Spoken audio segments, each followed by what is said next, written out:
That was the same thing. Like when I got, you know the story. Like when it was Cooper involved too, but we got kicked off our JV baseball team for stealing gum. No, I didn't hear about this story. Oh man, this is like people give me shit about this stuff. Like we're both sophomores in high school. We're playing for a JV baseball team. Come back from a game one time after we just won the division. Stop in a gas station. Our coach says he'll buy us a bunch of shit. One of the guys who's a junior asked me, Jacob Timmerman. he says he's like, dude, bet you won't steal anything.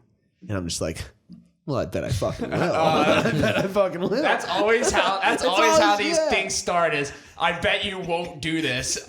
Watch me. So I grabbed one of those 5 packs of gum that were 69 cents. Literally the most no one's gonna give a shit about this. Just to prove a point. Then my coach sees me doing it. And he's like, stop. I'm paying for everything. Don't he's the coolest coach ever. And I was like, all right. He told us to stop. Timmerman comes up again and says, knew it, pussy. And I'm just like, that's it. Slide in my pocket, head out to the bus. Didn't even want it. It was just literally just a stunt. It was just it's just a flex. And then we were riding with the girls JV softball team. You said Cooper also was in the same situation. There was 4 of us. You guys were all in the same situation. Okay. I don't know if they got bullied into it or if they were just being assholes. Yeah. We were all being assholes, but I don't know if he got peer pressured. Peer pressured. Thank you. And anyway, so but as soon as we get off the bus at the high school, the girls JV coach says, I know a lot of you boys stole. Blah, blah, blah. The girls told him. One of the girls on the team told him. Rat. Yeah. And she's a rat. Whoever that is. I guess they dropped names and they knew or at least had an idea of which 6, 7 did what. A couple people got away with it, but they said they had video and the athletic director was interrogating us. It was fucking intense. Yeah. I was probably a 45-year-old interrogating a 15-year-old. I was, I tell my dad about it and my dad's like, might get kicked off the team. We should probably lie about this. Wow. And my moms, who are both psychologists, are like, absolutely not. You are watching in there tomorrow morning and telling the athletic director the truth. And I was just like, God damn it! Why did I probably lie about this? I should have listened to my dad and not tell my moms even I got in trouble in the first place. Just let this play out. And our other friend was like, Lily, he just just fibbed. He just kept doubling down on all of his lies and he got out of it. He was like, they said, that's bullshit though. Cause you tell the truth, you should, He's still like a slushie too. He's still things that you walk out of in your hands. And he was like, I have a receipt for it. I'll get the receipt. I did not do it. And he sure as hell didn't have any of that shit. I have respect on both sides. I have respect for the kid who doubled down on his lies. And then I also have respect for you for telling the truth. But it sure as hell didn't work for me. Yeah. But I don't have respect for the athletic director. Yeah. What are you doing interrogating 15-year-olds? I get you can't steal. But she made us come in the locker room, everyone take your hats off. That kind of shit. You're not representing the school. Some of these they got so intense about it. Yeah, some of these it was stealing teachers $1, man. Middle school teachers used to get a power trip, and it wasn't even really as much the teachers as it was the administration of the. We gotta protect these kids. The administration of the schools, they were always so hardo, dude, middle schoolers, you're so right. Oh yeah. In middle schools, they're. And I can only imagine I was more what it's scared like of now, middle school teachers than high school. They're getting carte blanche with the COVID to just go full off. So I can only imagine how it's not now. But back when we were kids, they were tough. They were the law. And I mean, they weren't hitting kids like they used to in the 60s and stuff. But they would yell. I'm not gonna sit there and say I'm not gonna say it was horrible. But they would get power trips. I would have multiple teachers who would say all right, we need to talk. And you're just like, oh shit. We need to talk. Yeah. My teacher's about to talk to me like they're a disappointed parent, and say I'm not mad, I'm just very disappointed. And then you walk away and you're the whole class just feels like they just went, fuck. Yeah. We really let Mrs. Donaldson down. Yeah. And you're like, who cares? Who cares? Yeah, seriously. And you walk away and you're like, oh yeah, I don't really give a shit. Yeah. Oh man, my 8th grade history teacher one time literally said we were just complaining too much about our assignment or something. after that, I was literally just like scared to go to the bathroom, like ask the man for anything.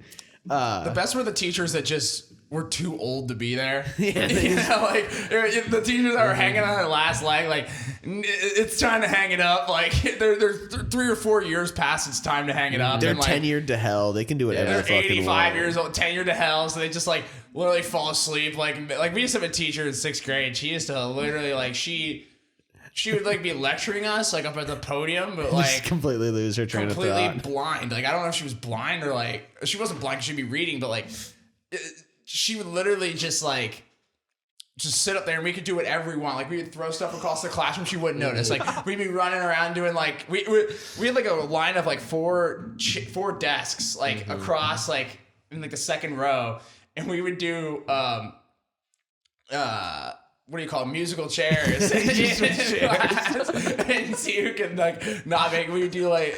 That's so funny, bro. The drawing games, all that stuff. Man, shit, that'd be the funnest thing to go back and do today. Is to go back and like act like you would when you had a substitute teacher. Oh yeah. And just be like, oh, like, like just like switch names with each other when there was a substitute teacher in 5th grade. Substitute teachers are cannon fodder. They really are. Like You're walking into that class and everyone's just like, best day ever. Let's go. you're walking into a Shark Tank when you're in a substitute teacher, especially at our high at Moeller. Yeah. God, I love you. Substitute teachers are like walking into the lion's den. Like literally, you were gonna get rocked If by I was like, a substitute disobedient teacher, kids. If I was a substitute teacher at Moeller, I would just be like, listen, you guys just do whatever, and I'm just gonna make sure none of you guys die. Like I'm not trying to make sure you guys do any of the things that your teacher left for me. Like, fuck that. You guys were probably a nightmare. I don't even remember any Like we fucked around in distinguishable- public school, but you guys are all boys who are all just Yeah, it was fucking little assholes. All I can think of right now off the top of my head for substitute teachers though was Mr. Gagel. He was a lacrosse coach I remember my freshman Gagel. year. I remember he was a sub. gross Yeah. name. And he was a sub, but he laid down the law. Yeah, he was a laid hard down the up. law, He bro. was a hard up. Him and Mr. Perkins. Mr. Perkins was he was a hardo too. You I don't remember? remember Mr. Perkins. I don't know if you had him as a sub, but he was. No, I He didn't. was like he was like the. He was a long-term sub, wasn't he? Yes. Yeah, see, I He didn't have him was. because I wasn't in that class. Yeah, he was. But yeah, he was kind of a hardo too. But like most of the substitute teachers are just like, don't break anything. Like Yeah, you know, exactly. Yeah. Like try to make it look like you're working. Like That's what I would do. I have a funny substitute teacher story. I was in 7th grade at Loveland. I was in all men's chorus, which had 82 7th and 8th grade age boys. Disaster. 82 of them in one class. And it was chorus. And everyone's designed to yell. Yes. So all you do is scream Yes. bullshit. It was naturally, even with Mr. Miller, was a fuck around class. Oh, 100%. Mr. so every Miller. day it was rowdy, even with the my teacher. God. And one day we had Mr. Need. Mr. Need. Mr. Need. Need. I couldn't think. I was literally going to say, Yeah. TJ, you never went to Loveland, so I don't know if you ever had him, but this guy was a character of all characters of substitute teachers. He looked like Santa Claus. He said, you can't call the bathroom the bathroom, it's the restroom because there's no bath in the bathroom. And like, oh my god. and he would literally write that on the board each time. Besides that, he didn't care, and half the time he'd just be falling asleep in the desk. But he literally, yeah. But anyway, go ahead. Yeah. Sorry, Great guy. Mr. but Mead. Oh, he was hilarious. One substitute teacher up against 82 12-year-old boys. Oh is my just, God. you With know, the you're setting ability yourself up yeah, for failure. that's stepping into the Shark Tank Yeah. right Oh there. my Yeah. God. And man, Chorus so too, much. because chorus is what everyone did. Who was like, Yeah. I don't want to fucking do a music class. Yep. Fuck it, I'll do chorus. Yes. Yeah. Me, I was like, Yeah. I should do strings so I can, you know, Yes. like expand myself. Fucking fuck that up. I have one distinct memory from that class. Like that was a memorable day for me because you were laughing so hard, like your stomach was hurting. Oh, I can picture it. That I can whole picture 45 minutes. I can totally picture it. One thing Yeah. that I remember happening, Jack Newbanks. Sarah Sarah DeBoombu'd somebody. What's Sarah DeBoomba? Do you know what Sarah DeBoombu'd is? No. So Who's this Sarah the choir DeBoomba? That's was the name like of the episode. we had like risers almost, but they were like Yeah, yeah. permanent risers. So Yeah. you like sat on them. There was like carpeted risers. Oh yeah, I know what you're talking about. Yeah.